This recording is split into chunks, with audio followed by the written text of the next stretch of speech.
Bajo la Lupa, la primera clínica periodística pro fomento de virtudes ciudadanas. Necesitamos información que conduzca al compromiso por el bien. Los principios valen por sí. Sin espacio para el odio y sin espacio para el sectarismo. Aquellos temas que nos preocupan como sociedad son diagnosticados bajo la lupa de hombres y mujeres creyentes del consenso, la cooperación conjunta y la reflexión propositiva, siendo ciudadanos a favor de la prosperidad común. Las confrontaciones ya fueron suficientes. Bienvenidos.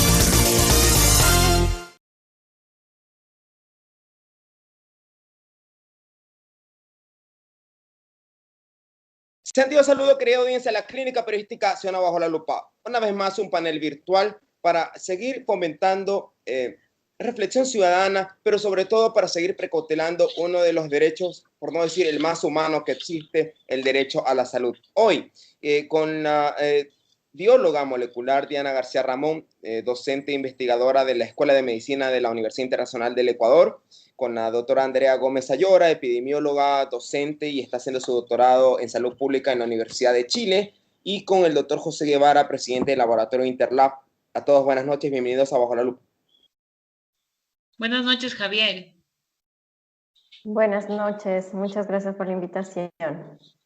Bueno, gracias por compartir con las dos doctoras. Gracias a usted. Gracias a ustedes por la comparecencia Bajo la Lupa. Empiezo. El tema de hoy, Ecuador y la COVID-19. ¿Ganamos? Le voy a preguntar a la doctora Gómez, luego voy con Diana García y finalmente con el doctor José Guevara. Brevemente, un panorama muy sucinto para empezar a abrir el debate. Doctora Gómez, Diana Carolina y José Guevara, por favor. Sí, en términos generales, bueno, comentar que el caso de Ecuador, hemos continuado con un aumento de casos, especialmente desde la disminución de restricciones en provincias y cantones en donde no han existido casos durante los primeros meses de la pandemia. Lamentablemente estos casos continúan en aumento, no ha habido un control de brote y algunas provincias incluso han presentado ya un aumento o un segundo brote. Y la verdad, la mayor parte de provincias en el país han mostrado un continuo crecimiento de casos y con pics más elevados en algunas semanas o en algunos meses durante este tiempo. Eso es lo que puedo comentar a nivel general. Gracias, doctora Gómez. Bióloga Diana García. Bueno, yo creo que si la pregunta es ganamos, yo creo que ganaremos. ¿Cuánto nos cuesta el ganar? No sabemos, ¿no?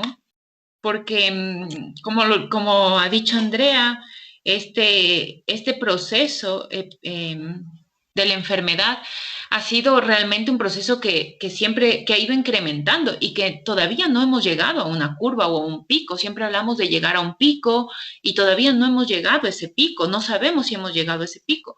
En relación a las pruebas y a detectar, a la detección del virus, del SARS-CoV-2, creo que nos falta todavía mucho. Nos falta diagnosticar, tener métodos diagnósticos que sean más eficientes, más rápidos, para poder realmente saber cuándo llegamos al pico, si es que ya hemos pasado el pico o si hay una segunda oleada de ese pico. Todavía nosotros no lo sabemos. Otros países ya saben que están en una segunda oleada, pero nosotros todavía no lo sabemos y necesitamos, en mi punto de vista, más pruebas diagnósticas. Muy amable. Doctor José Guevara. Bueno, yo lo analizo desde el siguiente punto. Guayas fue el inicio de la pandemia en el Ecuador. Y en el mes de abril, marzo-abril, se murieron más o menos 20.000 personas más de lo que se mueren normalmente en Guayas. El país tiene 48.000 muertes más de lo que se tuvieron en los últimos 8 meses del año anterior. Yo no me fío en ninguna de las cifras que da el Ministerio de Salud Pública. Son falsas. Siempre fueron falsas porque había un subregistro manifiesto. Un subregistro tan malo que nos dijo que la pandemia no existía sino en 9.000 casos cuando se habían muerto 20.000 en la provincia del Guayas en 2 meses. Eso hace de que si la información es errada, no tenemos clara evidencia. La única que a mí me satisface es ver cómo está el registro civil del Ecuador en el número de fallecimientos existentes. Y lo último que he visto es que en los 8 meses hemos duplicado el número de muertos comparado con el 2019. Por lo tanto, ¿qué vamos a haber ganado? Hemos ganado más muertos que lo que había el año 2019 y por lo tanto la epidemia no ha pasado. Y qué sorpresa. Pichincha, que estaba totalmente preparada porque había visto qué es lo que le pasaba a Guayas y cómo venció Guayas semejante epidemia y que ahora tiene una mortalidad muy similar a la del 2019 en Guayaquil y en sus alrededores. Pichincha, que estaba aparentemente preparada con todos las carpas militares puestas, con todo el programa, con el Ministerio de Salud atrás, previniendo, llevando médicos y todo, ahora tiene mucho más mortalidad, el doble de mortalidad de lo que tenía el 2019 en los últimos meses. O sea, julio, agosto y septiembre ha tenido casi el doble de la mortalidad Pichincha. Por lo tanto, fíjense solamente en eso, cuántos se han muerto y eso nos va a decir la gravedad de las cosas. Entonces, Perfecto. yo creo que si partimos de ese punto, decimos, no hemos ganado. Y no hemos ganado por muchos motivos que estarán en discusión. Muy amable, doctor Guevara. Pues paso entonces, ahora abro el debate. El doctor Andrea Gómez, Diana García dijo que no es que la pregunta quizás no debería estar en ganamos, sino ganaremos. Y por otro lado, el doctor Guevara dijo que hemos ganado muertos. Paso a formular mi pregunta hacia usted desde un plano internacional que ve el Ecuador y probablemente lo pueda aterrizar mucho más con la data que tiene en el marco de su investigación doctoral. Preguntar si es que nosotros somos los inteligentes o las personas que están en otros países son los tontos, entre comillas. Paso a explicar por qué. Dado que nosotros vemos, por ejemplo, en entrevistas de televisión o de radio, que las comparecencias son por Zoom, se mantiene el distanciamiento, uso permanente de mascarilla, mientras en Ecuador parece que todo se ha olvidado o que voluntariamente se ha olvidado. Poco es el distanciamiento, poco es el uso de mascarilla, hay fiestas, hay reuniones en televisión, en radio, donde se acude personalmente y donde prácticamente las medidas de bioseguridad han pasado a otro plan. ¿Cómo lo ve usted? Bueno, lamentablemente en nuestro país no se está haciendo el número suficiente de test que se deberían realizar para conocer la realidad. Comparando con Chile, que tenemos más o menos el mismo número de población similar, Chile tiene cerca de 18 millones, Ecuador 17 millones, y Chile ha hecho más de 2.500.000 pruebas, Ecuador cerca de 320.000. Y lamentablemente tenemos una letalidad muchísimo más elevada que Chile y no llegamos a cumplir con las metas. Un indicador que nos muestra qué es lo que está haciendo cada país es la positividad. Esta positividad en el país lamentablemente ha estado en su mayor parte sobre el 40%. El caso de Chile, que es el país con el que estoy comentando y en el que vivo en este momento, llegó incluso a una positividad la más alta en 23% y desde ahí ha hecho todo el esfuerzo para disminuir esta positividad, es decir, aumentaron la capacidad diagnóstica, mejoraron y fortalecieron el sistema de atención primaria y sobre todo el de vigilancia epidemiológica, lo que no se ha hecho en nuestro país. Y como usted comentaba, Javier, lamentablemente toda esta información que se da a partir de las autoridades nacionales lo que hace es que haya una falsa sensación de seguridad en todos los ecuatorianos y ecuatorianas, lo cual también hace que el comportamiento tenga relación con este tipo de información. Por ejemplo, hasta el día de hoy, Chile, el ministro de Salud informa todos los días lo que sucede, muestra las curvas, se muestra las curvas temporales. En nuestro caso, en Ecuador, lo que hay que hacer es sumar, uno mismo ir a la infografía del día anterior, sumar con la del día de hoy para saber cuántos casos nuevos hay. No hay información por parte de la autoridad sanitaria diaria que debería haber si estamos en una pandemia. No se ha comunicado a la población que seguimos en una transmisión comunitaria, es decir, no se conoce qué grupos son los que están con la infección. Y claro, lamentablemente eso ya se observa en las cifras, que siguen en aumento en todas las provincias, en unas con una velocidad mucho más elevada que en otras, y esto debido a múltiples factores que también se podrá comentar durante este tiempo del encuentro. Entonces, claro, lamentablemente no conocemos lo que está sucediendo. Efectivamente, lamentablemente, el exceso de mortalidad sigue en aumento. En el mes de abril y cerca de mediados del mes de mayo, cerca del 65% de este exceso pertenecía a la provincia del Guayas. En este momento ese porcentaje ha disminuido, es decir, en el resto del país está aumentando la mortalidad, este exceso de mortalidad que llega en este momento ya al 55% en el resto del país si uno compara con el exceso de mortalidad con respecto a la provincia del Guayas. Entonces, lamentablemente, lejos de haber tomado ese tiempo de la cuarentena para reforzar el sistema de salud, aumentar la capacidad diagnóstica, la trazabilidad y disminuir el número de casos, no se hizo. Y claro, lamentablemente es lo que observamos, incluso hubo partidos de fútbol y quiera o no, esto también da esta falsa sensación de seguridad a la población.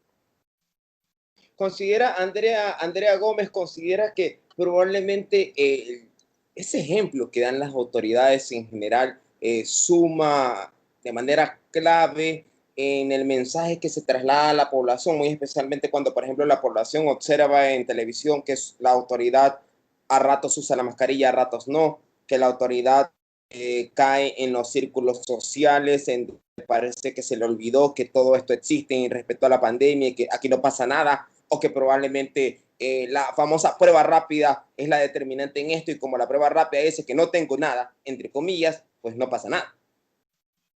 Bueno, claro, lamentablemente en este caso lo que se debería hacer es mejorar la comunicación de riesgo que no hay en nuestro país. Esa comunicación de riesgo tiene que venir de parte de la autoridad sanitaria, que es quien debe estar a cargo del control de una pandemia y sobre todo de la política de control de un brote. En el caso de las autoridades locales y a nivel nacional, lo mejor en este momento es poder dar ese ejemplo a la población. El caso de las pruebas rápidas, lamentablemente, no son pruebas diagnósticas, ayudan al diagnóstico conjuntamente con un análisis clínico, con un análisis del epidemiológico, de los contactos que ha tenido la persona, pero no son diagnósticas. La única prueba diagnóstica hasta el momento reconocida es la prueba PCR. Gracias, doctora Andrea Gómez. Voy con Diana García. Recuerdo que usted, en conjunto con dos profesionales, si mal no recuerdo, al inicio, cuando ocurría todo aquí en el 2020, realizaron una exposición desde el punto de vista, creo que con apoyo del Ministerio de Gobierno, hablaron sobre las pruebas. Ya que hemos pasado algunos meses, ¿cómo ve su óptica, especialmente como investigadora, respecto a esa madurez que ha tenido la población respecto a asimilar esa información de pruebas serológicas y las pruebas moleculares? ¿Se ha entendido? ¿No se ha entendido? ¿Mezclamos lo uno con lo otro o todos estamos confundidos? Por favor, Diana García. A ver, sí, bueno, me gusta mucho su pregunta porque siempre tengo una controversia en esto. Nosotros fuimos invitados por el ministerio a dar una entrevista y personalmente, bueno, yo soy bióloga molecular, hice mi doctorado en eso y llevo muchísimos años trabajando en la metodología, ¿no es cierto?, que se está utilizando ahora. Si bien es cierto, no he trabajado con COVID porque es un virus nuevo, pues he trabajado con las técnicas con las que se diagnostica actualmente el virus, ¿no? Que son la RT-PCR, la ELISA, y sé cómo se realizan las pruebas rápidas. Entonces fuimos invitados por el ministerio. Yo personalmente lo hago desde la parte docente, desde la parte de divulgación científica. No tengo compromiso con el gobierno, no soy de ningún partido político, me gusta aclarar esto, pero hubo una entrevista, vinieron algunos periodistas a la entrevista, fue una entrevista virtual como esta, vinieron algunos periodistas a la entrevista y uno de los periodistas, voy a decir el nombre del diario El Universo, lamentablemente hizo una redacción y se publicó en el diario El Universo de la conferencia que habíamos tenido el día anterior y publicó todo al revés, o sea, todo al revés. Utilizando mi nombre, obviamente, ¿no? La doctora Diana García dice que las pruebas rápidas son lo mejor y son pruebas diagnósticas y y todo lo contrario a lo que habíamos dicho, ¿no? A lo que habíamos tratado de llegar con la conferencia, de llegar al mensaje de cómo utilizar las pruebas, de cómo analizar los resultados de estas pruebas. Pues se publicó un artículo en el diario El Universo donde estaba todo equivocado. Frente a esto, yo traté de buscar al periodista por todos los medios, le escribí al Facebook, escribí al Twitter y varias cosas, nunca me contestó. Puse un reclamo en el diario El Universo para que por favor cambien las cosas, porque yo entiendo que la biología molecular a veces es compleja y entender las diferencias de pruebas diagnósticas y pruebas rápidas a veces puede ser complejo, pero creo que en este país hace falta mucha información, o sea, no información, hace falta que los periodistas entiendan estas cosas, ¿no? Y creo que si no entienden, lo que tienen que hacer es volver a preguntar, pero no pueden escribir un artículo en un periódico público diciendo absolutamente todo lo contrario a lo que uno había dicho. Entonces, la información desde el principio que se ha dado por muchos de los periódicos a veces ha sido errada y tiene errores bastante graves. Entonces, creo que eso confunde a la población. Nunca recibí yo algo del diario El Universo para decir, bueno, vamos a quitar, ¿no es cierto? Vamos a quitar esta información errada o vamos a corregirla. No, nunca la corrigieron. Entonces, eso genera desinformación en la población. Y creo que ese ha sido un gran problema. Actualmente, bueno, todas las personas estamos expuestas diariamente a mensajes que nos llegan vía Twitter, vía Facebook, vía redes sociales. Cualquier red social te da información, pero hay que saber coger con pinzas esa información, porque tenemos que tener claro que la gente escribe lo que sea, ¿no?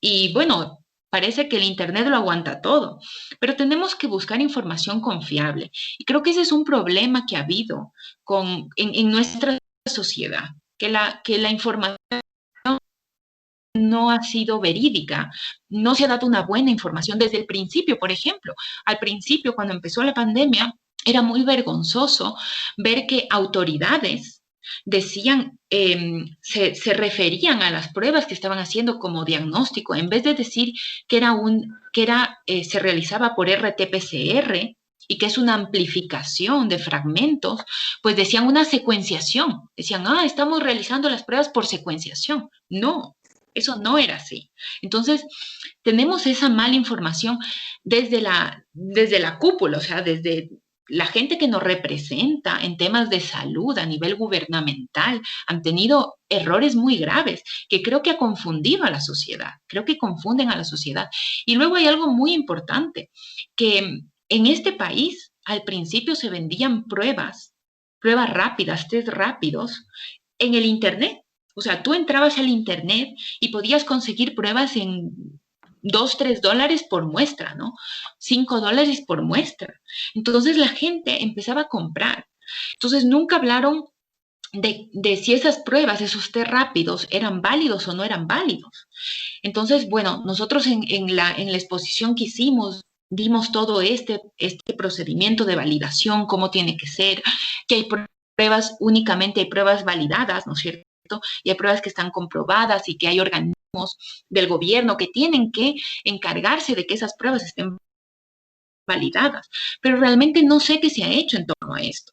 Ahora sí se ha visto una disminución de la venta por Internet de este tipo de test, ¿no? De kits comerciales donde se hacían las pruebas caseras para ver si es COVID, que era un engaño.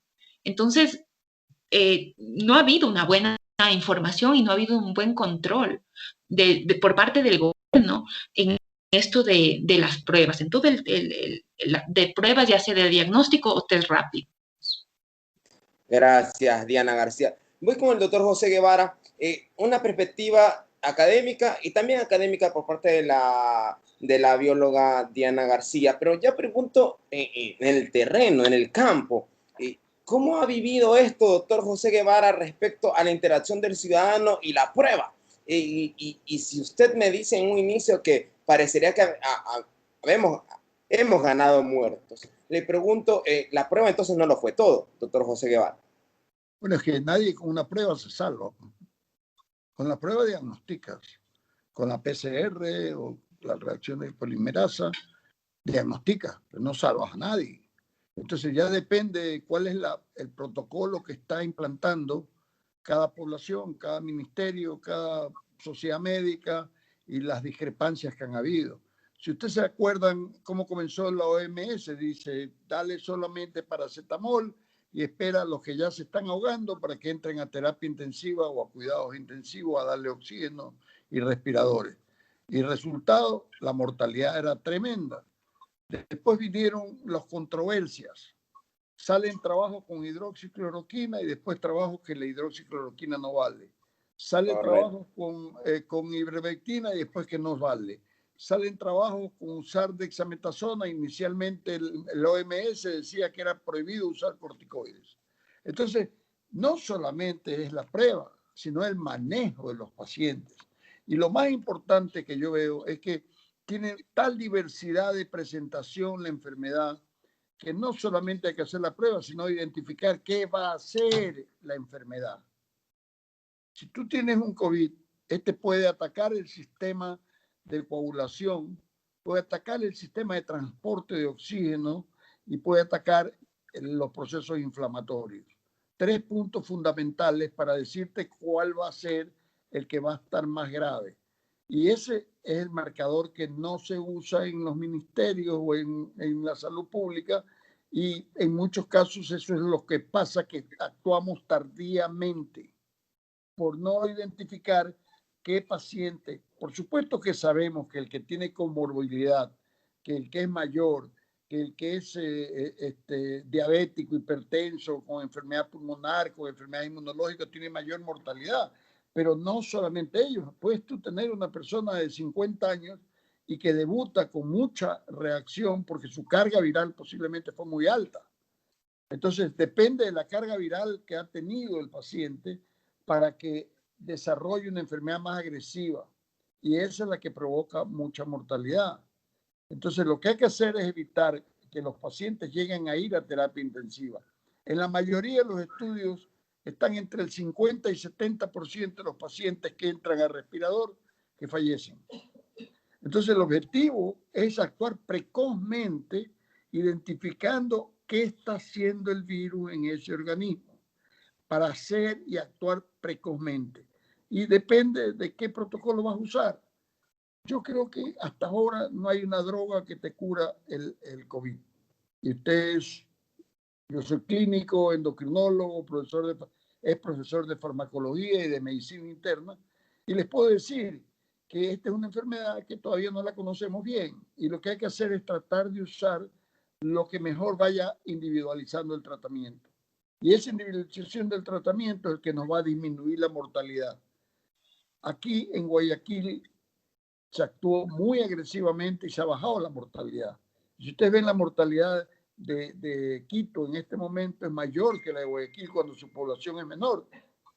Entonces la mortalidad va a ser el indicio de que también estás actuando o que tan mal estás actuando. Cuando vino la epidemia al comienzo, en el mes de abril, fue algo catastrófico.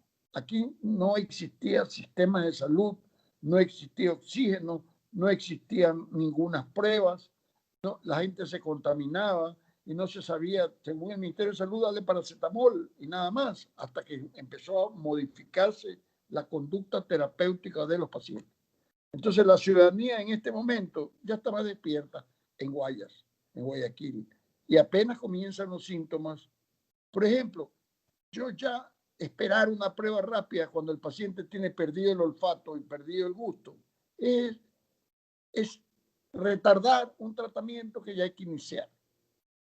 Entonces, es muy complejo la enfermedad, todavía no la conocemos bien, hay formas de presentación muy variadas y por supuesto hay que manejar las cosas individualizando.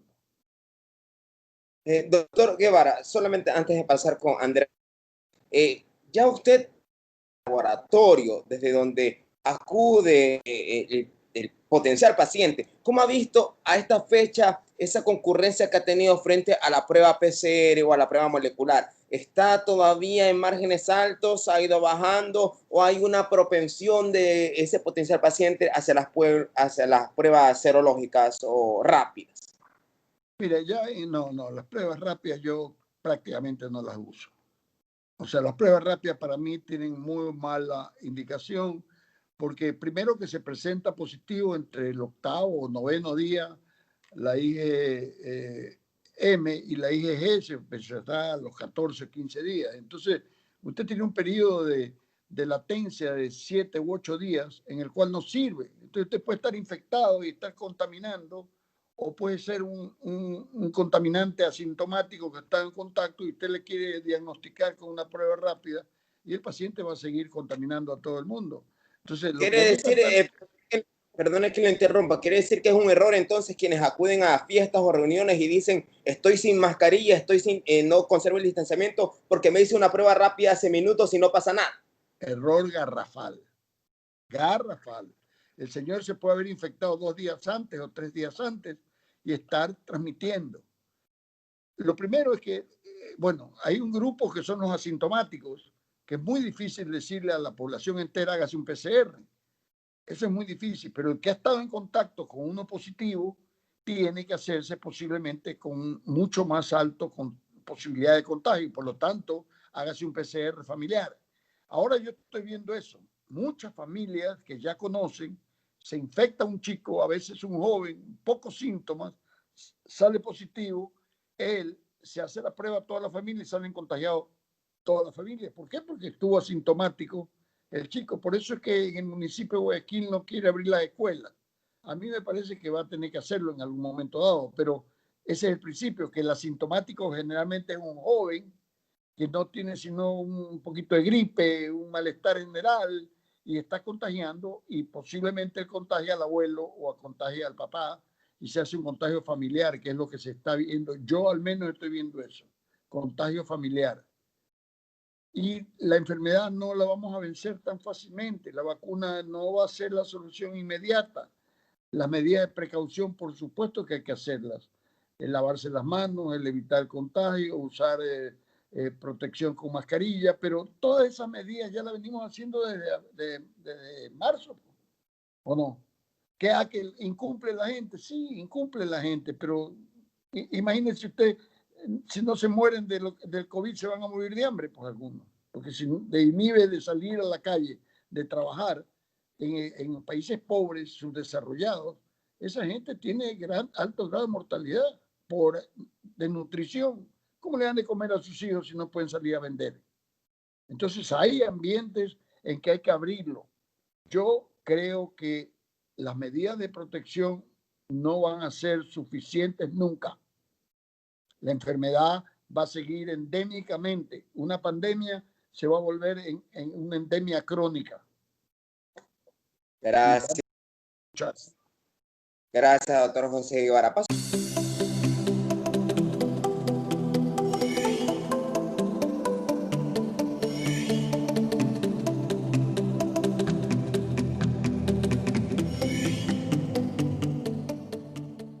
Gómez, doctora Andrea Gómez, mirando ya estas fechas, casi terminando el año, estamos en octubre, dice que octubre, noviembre y diciembre casi pasan muy aceleradamente para terminar el año. Prácticamente hemos vivido un año 2020 de 2 meses, enero y febrero, pare de contar, porque de ahí ha sido todo un asunto bastante preocupante que incluso ha dejado bajas humanas y mucho dolor. Recientemente fue diagnosticado como positivo el presidente de Estados Unidos, Donald Trump. Hay comentarios que señalan que el presidente prácticamente vive en una burbuja de seguridad y el día de hoy, hace horas, estaba en la Casa Blanca, donde es un lugar sumamente seguro y fue contagiado con coronavirus. Esta reflexión la hacían diciéndolo qué pasará con las otras personas que no viven en esa burbuja de seguridad ni tampoco están en un lugar de seguridad que dio positivo al coronavirus. El doctor Guevara ha señalado respecto a que esto va a pasar a ser una enfermedad que va a estar gravitando en general. A estas alturas, ¿cómo ve usted la reflexión que han hecho las sociedades respecto a ese comportamiento que se debe tener evitar el contagio por un lado y por otro lado para no preocuparnos más allá de lo que debemos preocuparnos, también a la luz de lo que decía el doctor Guevara respecto a que tener que vivir con esto, doctora? Bueno, con respecto al contagio del presidente, claro, es una autoridad que lamentablemente no le ha dado la importancia que tiene la enfermedad, la pandemia y la repercusión que ha tenido en todos los ámbitos, no solamente en una crisis sanitaria, sino también en una crisis socioeconómica a nivel mundial.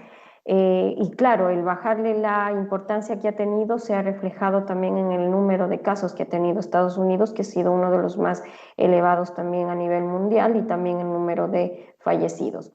Ahora, con respecto a la segunda parte que fue su pregunta, que no le logré captar muy bien. Era como estas fechas, cómo ha ido madurando esas directrices respecto al comportamiento social, muy especialmente, ya no con los cuidados, porque el doctor Guevara lo ha dejado claro y eso lo hemos venido haciendo, sino respecto a no preocuparnos más allá de lo que deberíamos preocuparnos, en tanto y tanto buscar la manera de adaptarnos a estas nuevas, este nuevo marco sanitario, pero por otro lado no saber cómo va a responder en cada cuerpo, doctora Gómez.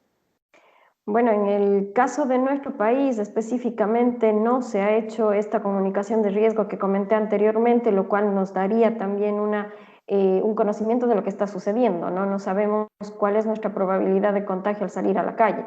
No se conoce eso a nivel nacional, que es un indicador que se utiliza mucho, que es R efectivo, en donde muchos países lo toman en consideración para tomar decisiones, para reducir restricciones, para aumentar la movilidad o reducirla. En nuestro país prácticamente en este momento no existen restricciones o muy pocas, o específicamente en algunos cantones. Y claro, toda esta disminución de restricciones sin conocer cuál es nuestra probabilidad de contagio ha aumentado los contagios, y también es probable que veamos el efecto de la reducción de restricciones del mes de septiembre ahora en una segunda, tercera semana de octubre. No sabremos qué pasará, porque también hay que tomar en cuenta que, como comentaba el doctor, las medidas de seguridad ya han sido intrínsecas, ya en este momento las personas lo están haciendo, están lavando sus manos, están tomando la distancia física y también están usando la mascarilla. Pero por otra parte, al observar que la autoridad sanitaria, el ministro de Salud, invita al fútbol, por ejemplo, o en el mes de agosto que se invitó a la playa, también genera esa falsa sensación de que todo está controlado cuando no es así.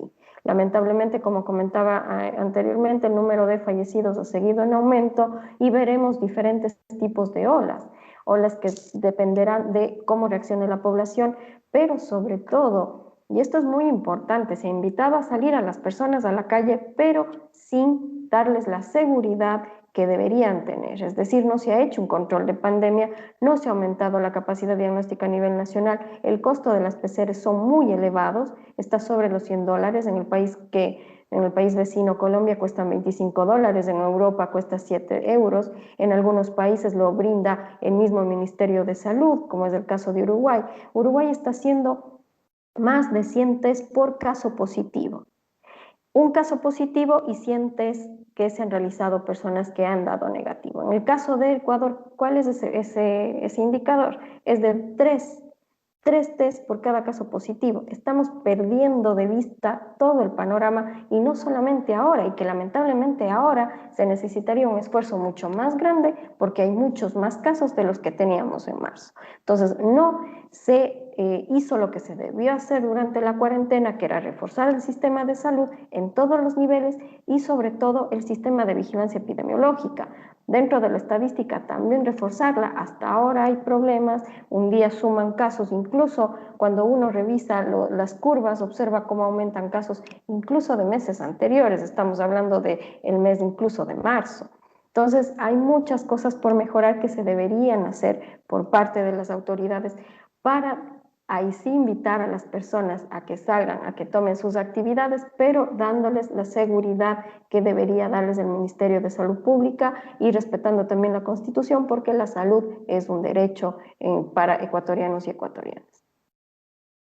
En su momento, doctora Gómez, se habló de la inmunidad de rebaño, fue la figura cuestionada. Por un lado se dijo que no podría darse en virtud de que un 70% como que no estaba expuesto, que era terrible en ese momento. No sé, para su óptica, qué está pasando actualmente en el Ecuador, ya que lo ve usted desde fuera, desde el ámbito también académico. ¿Qué está pasando? Si hay una inmunidad de rebaño subliminal o sutil, o si realmente todos nos hemos puesto ese chip ponernos porque no queda de otra. Le pregunto esto porque ciertamente hay medidas que se han dado, pero hay otras medidas que a veces como que uno dice como que falta ajustar respecto al control. Por ejemplo, el transporte urbano. Yo no veo ahí un control extremo para evitar realmente que exista ese cero distanciamiento entre personas y frente a otras personas que les observo sin mascarilla y que probablemente son asintomáticos o que bendito Dios no les ha dado la enfermedad, no les ha impactado fuertemente. ¿Hay una inmunidad de rebaño actualmente, doctora Andrea Gómez, sutil o subliminal, o no hay una inmunidad de rebaño como tal?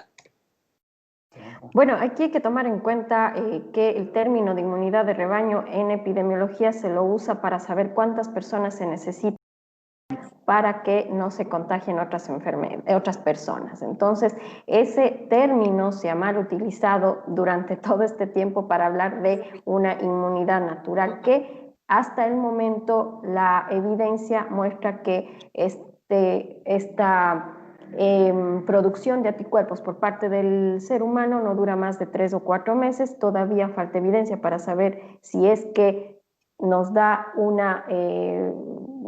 tenemos defensas contra esta enfermedad, pero todavía falta evidencia. Hay mucho cuidado porque lamentablemente, y eso lo digo lamentablemente, en algunos países la política ha sido dejar que las personas se contagien y no evitarlo. ¿Qué es lo que se debería hacer? Evitarlo. ¿Qué es lo que ha pasado, por ejemplo, en ciudades como Nueva York, en ciudades como Guayas, en donde los contagios fueron muy elevados? Hay que tomar en cuenta que las personas siguen contactándose con las mismas personas, es decir, tienen un mismo círculo y también, como ha comentado el doctor, la atención también ha mejorado, la forma de atender a los médicas están avanzando también en el conocimiento de cómo tratarlo, de cómo prevenir y que no hayan tantos fallecidos. Ahora, por otra parte, también se ha observado que el uso de mascarilla evidencia que todavía no es tan fuerte. Ojalá se pueda llegar ya a conclusiones finales de que el uso de la mascarilla tiene una doble función. Por un lado, evitar que una persona que está contagiada emita microgotas con el virus, pero por otra parte también evita que ingrese en las personas el virus. Entonces, si hay dos personas que usan mascarilla y están en el mismo sector, la probabilidad de contagio es muy baja, especialmente si es una buena mascarilla con el uso adecuado.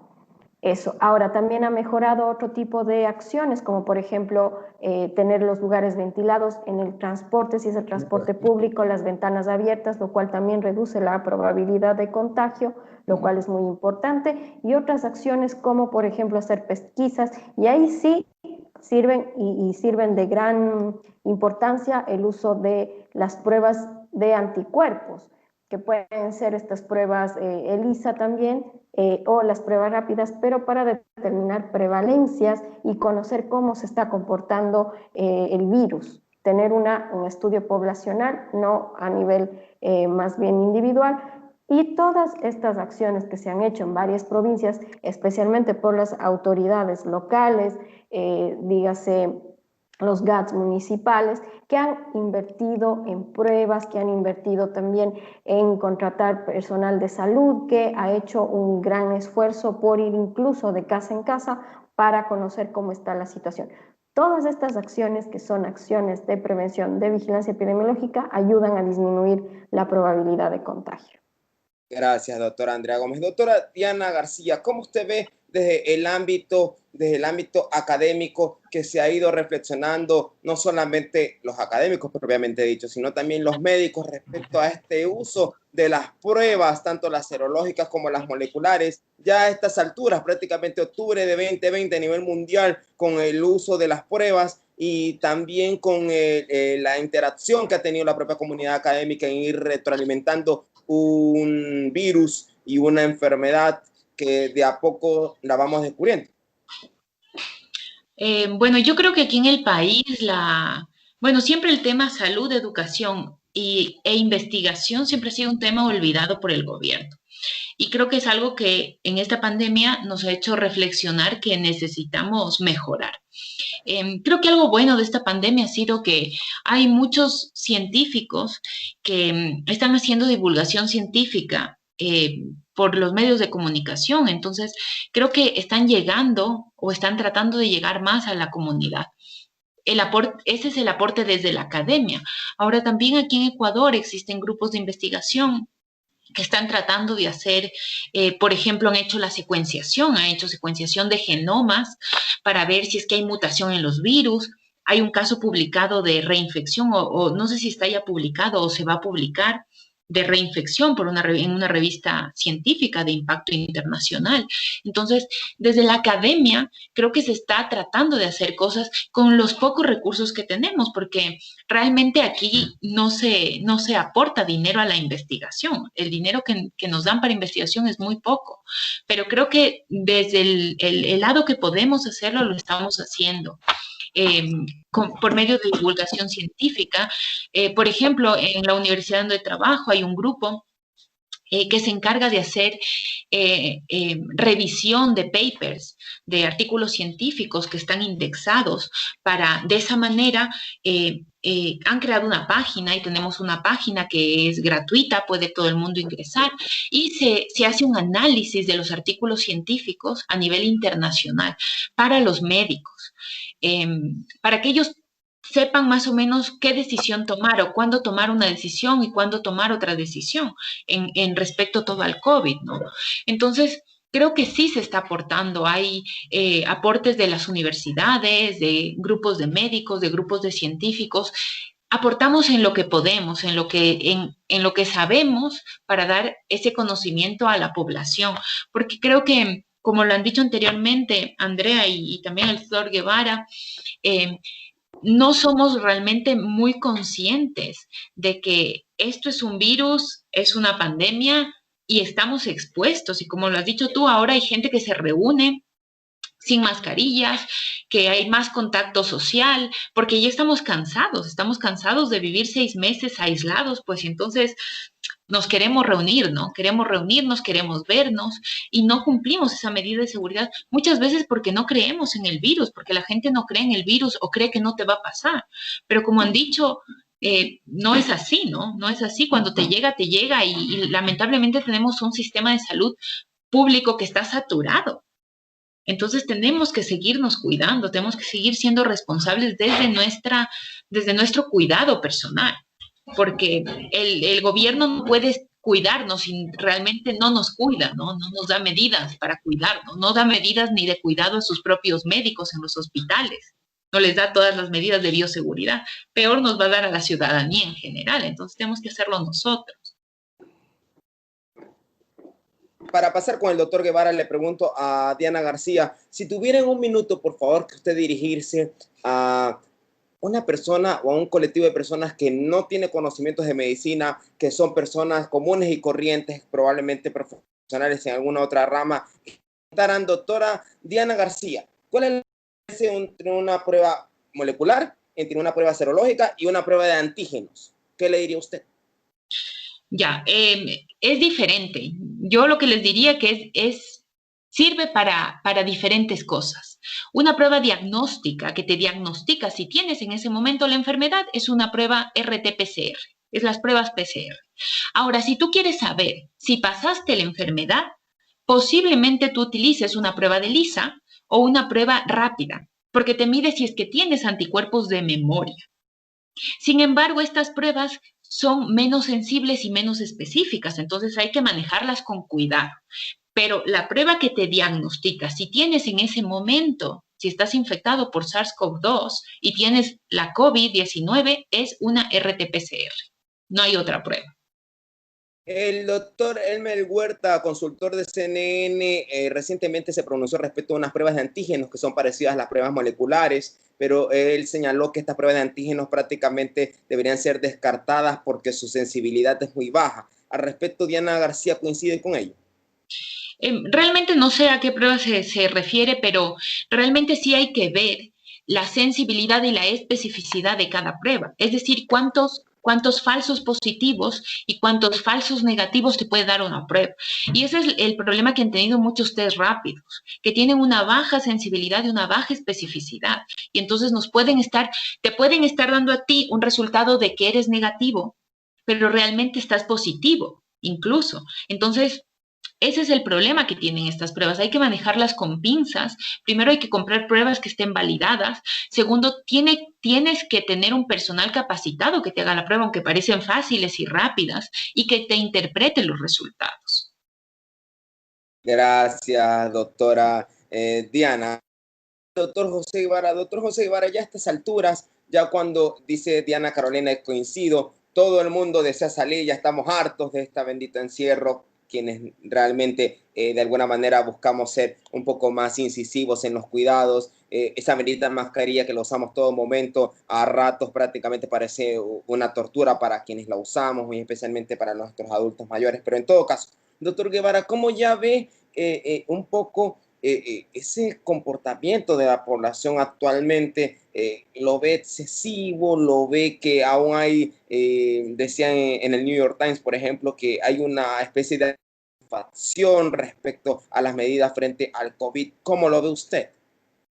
Bueno, primero déjame hacer algunas acotaciones.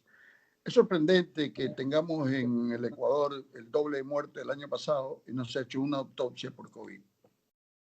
Eso fue lo mismo error garrafal que se cometió en China, que hicieron, creo, una autopsia y parcial. Y solamente los italianos, después de 3 meses, hicieron 50 autopsias y encontraron novedades que nos abrieron las puertas para tratamientos y evitar tromboembolismo pulmonar. Aquí en el país, después de semejante cantidad de muertos que hubo, no se dedicaron a hacer un grupo de autopsias, porque esa es forma de investigar, esa es forma de aportar, haciendo autopsias a los pacientes fallecidos de COVID para ver por qué se morían los pacientes en el Ecuador. Pero bueno, esa es una crítica de cómo se ha manejado el Ministerio de Salud respecto al hacer, es que es muy caro hacer autopsias. Sí, pero más caro es que se mueran 20.000 personas y no se sepa por qué se murieron. Se murieron por COVID, pero ¿qué les hizo el COVID? Porque el COVID les puede hacer distintas cosas. Lo segundo, hay una investigación que sí es interesante hacerla, que fue hecha, aunque fue hecha poblacionalmente con pruebas rápidas, fue hecha en la población de Atahualpa por el doctor Oscar del Bruto. Esa prueba, él hizo el estudio de toda la población, porque es una población de 3.500 personas, y testó a todos los pacientes durante las crisis de junio, o sea, creo que hizo la prueba en el mes de junio y ahora en septiembre, y demuestra que se murieron un porcentaje de la población y decayó. O sea que como que ya la población se cerró y ha disminuido la mortalidad. Es bien interesante que se lea y que se publique posiblemente el único estudio epidemiológico de una población cerrada de la costa ecuatoriana, Atahualpa. Y esa publicación vale leerla porque nos indica, aunque es con prueba rápida, porque el costo de hacer PCR a toda la población no lo hacía el Ministerio de Salud, pero lo hizo con prueba rápida, que tiene una sensibilidad baja y una especificidad posiblemente algo mejor, pero fue catalogada que nos dijo qué es lo que pasaba en una población cerrada y cómo bajó la mortalidad y la morbilidad disminuyó. Eso es segunda cosa. La tercera es que de ahora en adelante la población tiene una opción. Tiene que tratar de salir y tener precauciones, pero va a tener que salir. No puede usted decirle sigamos encerrados, porque eso no lo aguanta ninguna población, ni los europeos, ni los americanos, en ninguna población. Y en este momento el Ecuador va a tener que salir a producir y a entender. Es que va a venir complicaciones y mortalidad, sí, pero empecemos solucionando el problema de base. ¿Cómo puede ser posible que para tomarte una prueba en el Ministerio de Salud tienes que estar hospitalizado prácticamente? Porque en los demás centros ya no se lo hace. la hacen de 8 a 4 de la tarde.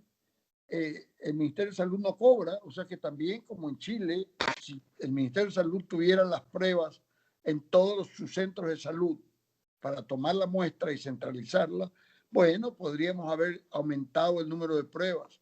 Pero si el ministerio, que es el que maneja la gran población, que tiene todos los centros de salud, no hace las pruebas, sino en muy limitados casos, el volumen de pruebas hechos es malo. Privadamente se ha hecho, pero al comienzo no permitían hacer sino solamente al Ministerio de Salud. Y después se empezó a ampliar y a dar permisos. Ahora ya hay muchos laboratorios privados que lo hacen. Por supuesto, a un costo mayor del que dice la doctora que en Chile cuesta $25 o $50, depende de qué muestra sea o quién lo financia, porque el reactivo aquí es mucho más caro.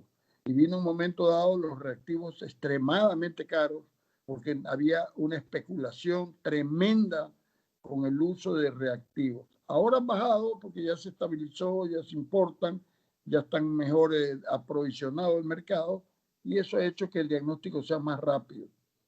Y yo creo que el aporte que hay que hacer de ahora en adelante es aprender a tratar a los pacientes.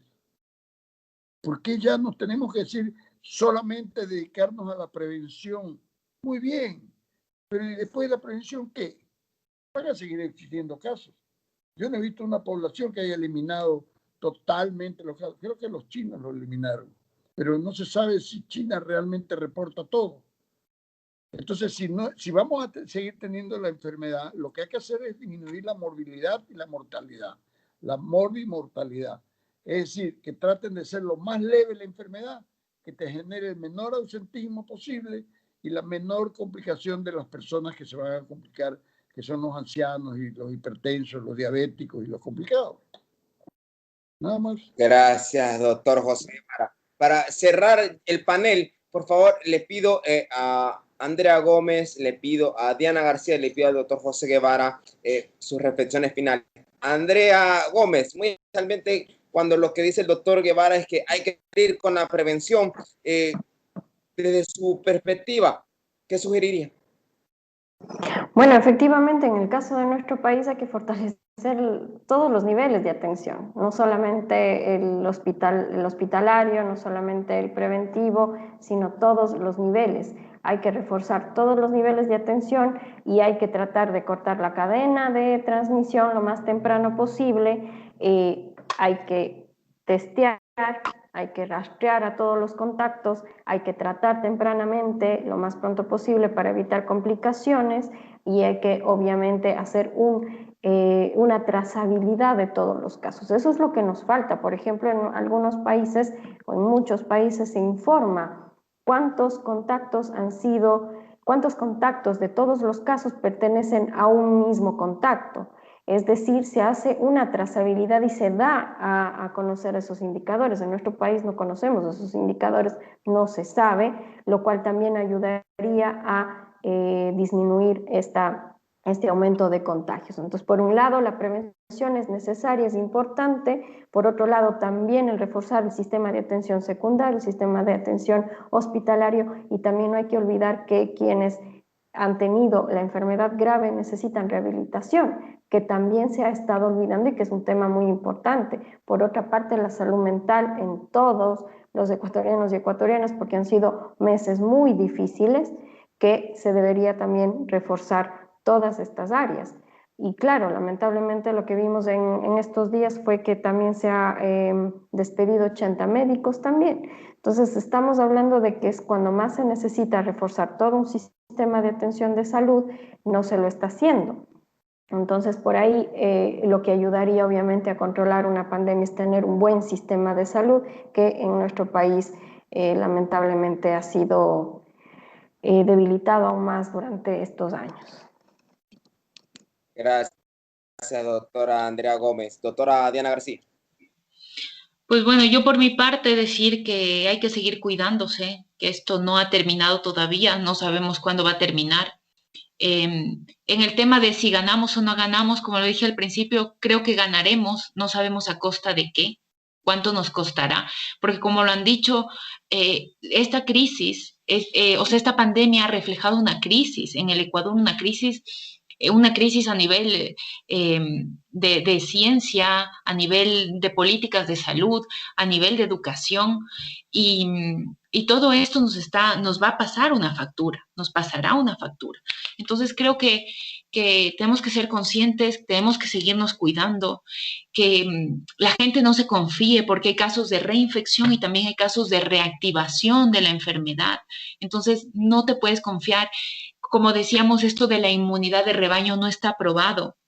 No está probado que suceda en esta enfermedad, todavía no han alcanzado, no se ha comprobado, no hay una publicación científica que compruebe que existe una inmunidad de rebaño, no lo hay. Entonces no nos confiemos, como población no debemos confiarnos. Y espero que esto sea también una lección para nuestros gobernantes y para nosotros ahora los votantes que tenemos que ir a las urnas, de ver realmente por quién votamos, porque lo único que ha reflejado esta pandemia es la crisis que tenemos, la crisis, como he dicho, una crisis a nivel de investigación, a nivel de educación y a nivel de salud, terrible, terrible, la más terrible creo que en cuestión de América Latina. Gracias, doctora Diana García. Doctor José Guevara. Bueno, yo solamente quería primero agradecerle a los panelistas por haberme instruido y segundo, haber participado en conjunto con ustedes en buscar soluciones, porque las soluciones epidemiológicas de laboratorio nos llevan a un fin, al fin de tratar de solucionar un problema. Y este fin de solucionar un problema tiene que buscarse alternativas. No podemos seguir cumpliendo exclusivamente lo que diga la OMS o en lo que diga tal, porque los casos clínicos son distintos. Y eso nos ha limitado en mucho la participación de los médicos clínicos en el manejo de los pacientes. Yo creo que si uno se dedica más a leer y a estudiar la enfermedad, yo no soy infectólogo ni virólogo, pero durante 2 meses he dedicado exclusivamente a estudiar el COVID-19 y eso me hizo aprender. Y yo te puedo decir con certeza que después de haber manejado más de 100 casos personalmente, hasta ahora no tengo mortalidad, que lo toco madera a cada rato porque realmente es gravísimo. Yo soy endocrinólogo y manejo pacientes con diabetes, hipertensos y pacientes mayores. Y es por haberme despertado el bicho de decir, este es un virus que no se comporta igual en todas las personas. Y por lo tanto, vamos adelante del virus, no atrás. Adelante el virus con prevención, adelante el virus con tratamiento. Y los tratamientos no pueden ser solamente los clásicos y lo que te diga. Si esperamos a los estudios de doble ciego, que todos los científicos lo vamos a decir, y todos los médicos clásicos hemos dicho, esperemos el estudio de doble ciego. Pero el estudio de doble ciego a veces dura 8 meses, hasta eso ya se han muerto cualquier cantidad de pacientes. Entonces, en casos, por ejemplo, hay cosas que me llaman tanto la atención, que es que sale un estudio positivo y después sale un estudio negativo. Y entonces le digo, bueno, ¿cuál estudio uso?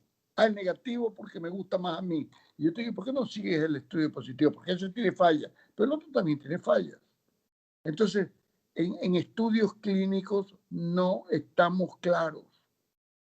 Todo lo que se está diciendo, la FDA es tan dogmática en hacer las pruebas que quiere que se le haga estudios que cuestan $10 millones para hacer una aprobación de algún medicamento. Pero así es. Los medicamentos caros sí te los quieren meter. Por ahí el Remdesivir tuvo 3 estudios malos y salió uno bueno y ya lo pusieron el Remdesivir como una forma de terapéutica de los pacientes con COVID. Y hay un estudio bueno y 3 malos.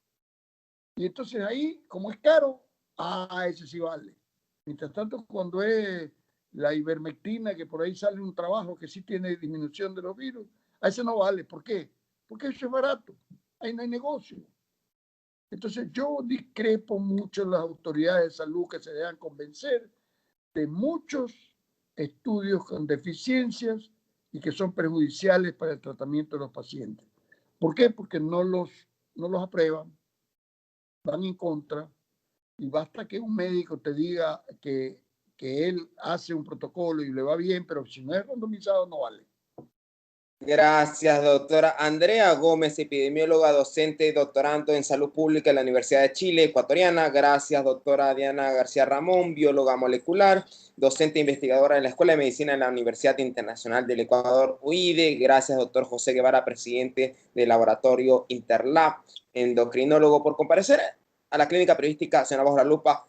Ambos, a todos ustedes, a los tres, les agradezco porque en sus campos de investigación, sin duda alguna, tienen no solamente formación y experiencia y han podido hoy contribuir con algo de lo que conocen, de que la ciudadanía pueda avanzar un poco más en la prevención, avanzar un poco más en manejar y en lidiar con esta cosa llamada COVID-19. Que Dios les bendiga, por favor, síganse cuidando. Y nuevamente, gracias por su tiempo amplio, pero necesario para bajar. Buenas noches. Buenas noches. Muchas gracias. Un gusto compartir.